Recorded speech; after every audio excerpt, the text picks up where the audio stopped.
وفدي وركعي قدوميها برلمانك إمام الكرشبيل يا مقالة جوهر يا حرمت إمام الكرشبيل السوق قاري وحنا صدير المقالة وجسود ويخبها كل دوني بولشدة يخبها كم إذا قالها برلمانك إمام الكرشبيل وفدي قانو وركعي قدوميها برلمانك إمام الكرشبيل يا مركو سوق قاري قرانك ديار ضحي مقالة جوهر وحلو سوق البيه هو وكل يهي gudaha magaalada Jowhar ee xarunta maamulka Hirshabelle kadib gudoomiyaha soo dhaweyntiisa waxa saxaafadda la hadlay qayb ka mid ah golaha baarlamaanka oo si diiran gudoomiyaha ugu soo dhaweeyay magaalada Jowhar ee xarunta maamulka Hirshabelle waxaan ku soo dhaweynay xarun goboleedka Hirshabelle gudoomiyaha baarlamaanka Sheikh Ismaan Barre Maxamed anagoo xildhibaanada iyo dawladda qaybaha kala duwan waxaan ku soo dhaweynay gudoomiyaha baarlamaanka xarun goboleedka Hirshabelle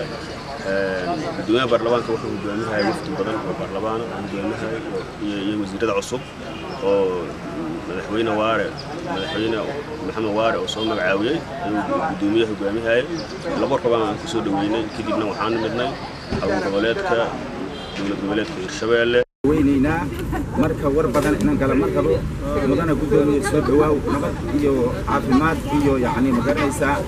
gobaadin ku soo dhawaaw wassalaamu calaykum waraxmatullaahi wabarakaatuh ugu dambeyn gudoomiyaha baarlamaanka maamulka Hirshabelle Sheikh Ismaan Barre Maxamed oo la hadlay saxaafadda ayaa sheegay in uu safarka Muqdisho ugu maqnaa waxa kuwa ugu talagalay in wax qabad loogu sameeyo bulshada maamulka Hirshabelle waxa uu dhanka kale tilmaamay in uu furmi doono kala fadhiga saddexaad ee golaha baarlamaanka maamulka Hirshabelle hadweynayaa inuu soo laabto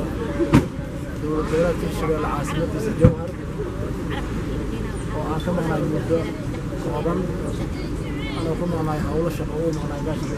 حمر على كرا سفر كان كله حقوق جامعة وخلاص هو عندنا هو هاي سوري هاي بريطانكي كالفن إجي سبحات